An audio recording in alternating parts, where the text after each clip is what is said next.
వర్గ సమీకరణాలకి సంబంధించిన ఒక ఉదాహరణ ప్రశ్న చూద్దాం. ఒక త్రిభుజం యొక్క ఎత్తు దాని భూమి కంటే 4 అంగుళాలు తక్కువగా ఉంది మరియు ఆ త్రిభుజం యొక్క వైశాల్యం 30 చదరపు అంగుళాలు. అయితే త్రిభుజం యొక్క వైశాల్య సూత్రం 1/2 ఇంటూ భూమి ఇంటూ ఎత్తును ఉపయోగించి భూమి మరియు ఎత్తు విలువలను కనుగొనండి. సాధన చూద్దాం. దీనికోసం ముందుగా మనం ఒక త్రిభుజాన్ని గీసుకుందాం. ఈ త్రిభుజంలో కింద ఉన్న భుజాన్ని భూమి అనుకుందాం. దీన్ని బితో సూచిద్దాం. అలాగే ఇప్పుడు మిగిలిన 2 భుజాల ఖండన బిందువు నుండి భూమి మీదకు ఒక లంబాన్ని గీద్దాం. దీన్ని ఎత్తు అనుకుందాం.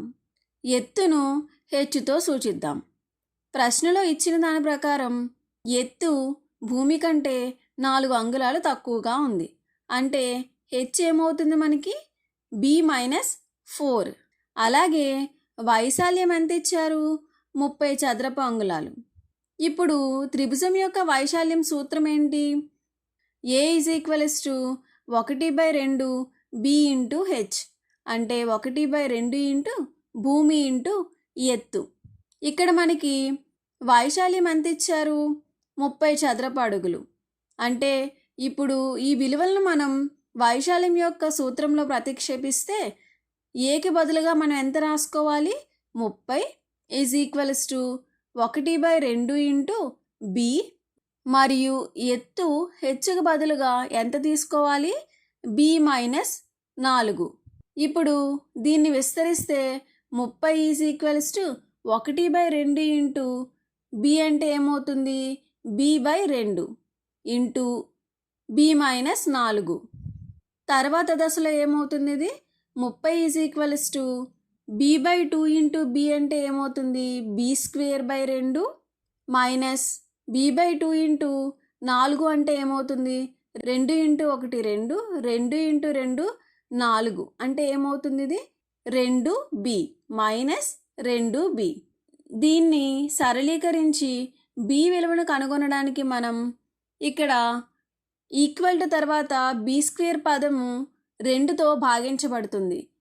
అందువల్ల ఇది b² అవ్వడానికి మనం ఏం చేయవచ్చు? 2తో గుణించవచ్చు. కాబట్టి మనం ఏం చేద్దాం? ఇరువైపులా కూడా 2చే గుణిద్దాం. అంటే ఏమవుతుంది? 2 ఇంటూ 30. అలాగే ఈ మొత్తాన్ని కూడా 2తో గుణిద్దాం. ఇది ఏమవుతుంది ఇప్పుడు? 2 ఇంటూ 30 అంటే 60 = b² ఇంటూ 2 అంటే ఏమవుతుంది? ఈ 2 క్యాన్సిల్ అయితే మనకి ఏం మిగులుతుంది? b². అలాగే మైనస్ 2b ఇంటూ 2 అంటే ఏమవుతుంది? -4b. మనకి ఏమొచ్చింది ఇక్కడ? 60 = b² - 4b. ఇప్పుడు ఇరువైపులా 60ని తీసివేద్దాం. అంటే ఏమవుతుంది ఇక్కడ? 60 - 60 b² - 4bలో నుండి కూడా మనం 60ని తీసివేయాలి. 60 - 60 ఎంత? 0 b² - 4b - 60. ఇది ఒక ద్విఘాత సమీకరణం. ఇప్పుడు మనకు వచ్చిన ద్విఘాత సమీకరణం ఏంటి? b² - 4b - 60 = 0. ఈ వర్గ సమీకరణానికి ఇప్పుడు మనం గుణకాల్ని కనుగొనాలి. దీనికోసం ఏం చేద్దాము అంటే, ఈ సమీకరణం చూడండి మనకి ఏ రూపంలో ఉంది?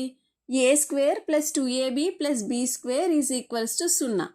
ఇప్పుడు ఈ వర్గ సమీకరణాన్ని చూసినట్టయితే మధ్యలో ఉన్న పదం -4b అనేది ఏవైనా 2 అంకెలను కలుపుగా రావాలి. అలాగే చివరిగా ఉన్న స్థిర పదం -60 అనేది ఏవైనా 2 అంకెలను గుణించినప్పుడు రావాలి. అంటే ఏంటి?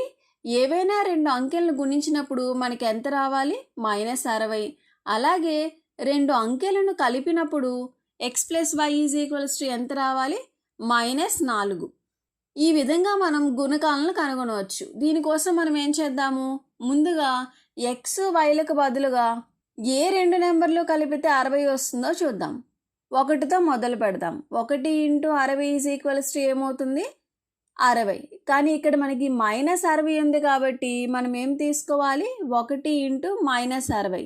అప్పుడు ఏమవుతుంది 1 ఇంటూ 60 60, అలాగే 1కి ప్లస్ గుర్తున్నట్టుగా తీసుకుంటే 60కి మైనస్ గుర్తుంది, అంటే ప్లస్ ఇంటూ మైనస్ ఏమవుతుంది మైనస్, కాబట్టి ఏమవుతుంది ఇది -60. అంటే మనకి రెండు సంఖ్యలను గుణించినప్పుడు మనకి -60 వచ్చింది. ఇప్పుడు ఇవే సంఖ్యలను కలిపినప్పుడు మనకి ఎంత రావాలి -4 రావాలి, కానీ ఇక్కడ ఎంత వచ్చింది -59 వచ్చింది. కాబట్టి 1 మరియు 60 అనేవి గుణకాలు కావు. ఇప్పుడు తర్వాత కారణాంకాల జతను చూద్దాం. తర్వాత సంఖ్య ఏం తీసుకుందాం, 2ని చూసుకుందాం. 2లో కూడా మనకి 60 అనేది వస్తుంది. ఎక్కడ అది 2 ఇంటూ -30 ఎంత -60. ఇప్పుడు ఈ రెండు సంఖ్యలను కలిపి చూద్దాం. 2 ప్లస్ -30 ఎంత వచ్చింది -28. అందువల్ల ఈ 2 30 కూడా మనకి గుణకాలు కావు. అలాగే మిగిలినవి కూడా చూద్దాం. తర్వాత ఏం తీసుకుందాం, 3 ఇంటూ -20. ఇక్కడ కలిపితే ఏమైంది -17 వచ్చింది, అందువల్ల ఇవి కూడా కావు. అలాగే తర్వాత సంఖ్యలు 4 ఇంటూ 15, ఇక్కడ కూడా మనకి కలిపినప్పుడు -4 అనేది రాలేదు. తర్వాత 5 ఇంటూ 12, ఈ సంఖ్యలు కలిపినప్పుడు కూడా మనకి -7 వచ్చింది, కాబట్టి ఇది కూడా కాదు. తర్వాత 6 ఇంటూ -10 అంటే ఎంత వచ్చింది మనకి -60. ఇప్పుడు ఈ రెండు సంఖ్యలను కలిపి చూద్దాం. అంటే 6 ప్లస్ -10 చేస్తే మనకి ఎంత వచ్చింది -4 వస్తుంది. 10లోంచి 6 తీసేస్తే ఎంత 4. 10 అనేది పెద్ద సంఖ్య, దానికి ఉన్న గుర్తు మైనస్, కాబట్టి మనకి ఏమొస్తుంది -4. అంటే ఇక్కడ గమనించినట్లయితే మనం అనుకున్నట్లుగా ఈ 6 మరియు -10 అనే సంఖ్యలను గుణించినప్పుడు -60 మరియు కలిపినప్పుడు -4 వచ్చాయి. అందువల్ల ఈ కారణాంకాల జత అనేది గుణకాలు అవుతాయి. అంటే కారణాంకాలు ఏమేమవుతాయి అనుకున్నాం మనం, 6 మరియు -10. వీటి ప్రకారం మనం ఈ వర్గ సమీకరణాన్ని ఈ విధంగా రాయవచ్చు. b + 6 into b - 10 = 0. ఇది సరైందో కాదో మనం వెరిఫై చేసుకోవచ్చు. అది ఎలా అంటే వీటిని గుణించి చూద్దాం. b ఇంటూ b ఏమవుతుంది b², అంటే మనకి మొదటి పదం b² వచ్చింది. తర్వాత b ఇంటూ -10 ఎంత -10b. అలాగే 6 ఇంటూ b ఎంత 6b. -10bలోంచి 6bని తీసేస్తే ఎంత వస్తుంది -4b. ఇంకా ఏముంది 6 ఇంటూ -10 ఏమవుతుంది -60. అంటే మనకు తీసుకున్న గుణకాలు అనేవి సరైనవి. ఇప్పుడు తర్వాత ఏం చేస్తాం మనం, ఇక్కడ ఈ 0 అనేది ఈ రెండింటికి కూడా వర్తిస్తుంది. కాబట్టి దీన్ని మనం ఎలా రాసుకోవచ్చు, b + 6 = 0 లేదా b - 10 = 0. ఇప్పుడు వీటిని సరళీకరిస్తే ఏమొస్తుంది, b -6 లేదా b 10. అంటే b విలువలు మనకి ఏమేమి వచ్చాయి 6 మరియు 10. ఇప్పుడు ఇదే వర్గ సమీకరణాన్ని మనం వేరే పద్ధతిలో కూడా సాధించవచ్చు. అది ఎలాగో ఇప్పుడు చూద్దాం. వర్గ సమీకరణం తీసుకొని మనం ముందుగా అనుకున్నట్టు మధ్యలో ఉన్న ఈ పదం అనేది ఏవైనా రెండింటిని కలిపినప్పుడు రావాలి. అలాగే ఈ స్థిర పదం అనేది ఏవైనా రెండు అంకెలను గుణించినప్పుడు రావాలి. అందువల్ల ఇప్పుడు మనం చూసినట్లయితే 6 ఇంటూ 10 ఎంత 60. అలాగే 6 - 10 ఎంత -4. అందువల్ల దీన్ని ఎలా రాసుకోవచ్చు మనం, b² + 6b - 10b - 60. ఇప్పుడు మొదటి రెండు పదాలని చూడండి. ఈ రెండు పదాల్లో మనకి b అనేది కామన్గా ఉంది. కాబట్టి bని కామన్గా తీస్తే మనకి ఇంకా ఏం మిగులుతుంది b + 6. అలాగే తర్వాత రెండు పదాలని తీసుకుంటే మనకి -10 అనేది కామన్గా ఉంది. మనకి ఇంకా ఏం మిగులుతుంది b + 6 = 0. ఇప్పుడు మరలా మీరు చూసినట్లయితే ఈ రెండు పదాల్లో నుండి మనకి కామన్గా ఏముంది b + 6. అప్పుడు ఇంకా ఏం మిగిలాయి b - 10 = 0.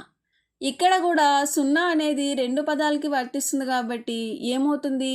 b + 6 = 0, అలాగే b - 10 = 0. అప్పుడు మనకి b విలువలు ఏమొస్తాయి? b -6 లేదా 10. ఇక్కడ మనం త్రిభుజం తీసుకున్నాము. ఈ b అనేది ఏంటి? త్రిభుజం యొక్క భూమి. ఏదైనా ఆకారానికి మనం రుణ గుర్తులున్న అంకెలను తీసుకోలేము కాబట్టి ఇక్కడ b అనేది -6 అవ్వదు. ఇంకా మనకి వేరొక అంకె ఏముంది? b అనేది 10. ఇక్కడ 10 అనేది ధన సంఖ్య, అంటే ఒక కొలత అనేది ఉంటుంది మనకి. b అనేది ఎంత మనకి? 10. ఇప్పుడు b అనే విలువను 10 కింద తీసుకొని h విలువను కనుగొందాం. అంటే భూమి b ఎంత మనకి? 10 అంగుళాలు. ఇప్పుడు ఎత్తు h ఎంత? b - 4. అంటే ఏమవుతుంది? 10 - 4. 10 - 4 అంటే ఎంత? 6. కాబట్టి ఎత్తు ఎంత వచ్చింది మనకి? 6 అంగుళాలు. చివరిగా మనకి భూమి ఎంత వచ్చింది? 10 అంగుళాలు. అలాగే ఎత్తు అనేది 6 అంగుళాలు. ఇప్పుడు మనకిచ్చిన త్రిభుజ వైశాల్యం ఎంత? 30 చదరపు అంగుళాలు. b మరియు h విలువలు సరైనవో కాదో తెలుసుకోవడానికి ఈ విలువలను వైశాల్యం సూత్రంలో ప్రతిక్షేపించి చూద్దాం. అంటే వైశాల్య సూత్రం a = 1/2 b × h = 1/2 b అంటే 10 h అంటే 6. ఇప్పుడు దీన్ని సరళీకరిస్తే 2 × 1 2 2 × 5 ఎంత? 10.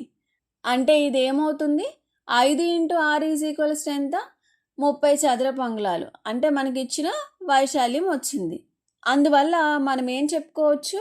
భూమి విలువ 10 అంగుళాలు మరియు ఎత్తు 6 అంగుళాలు.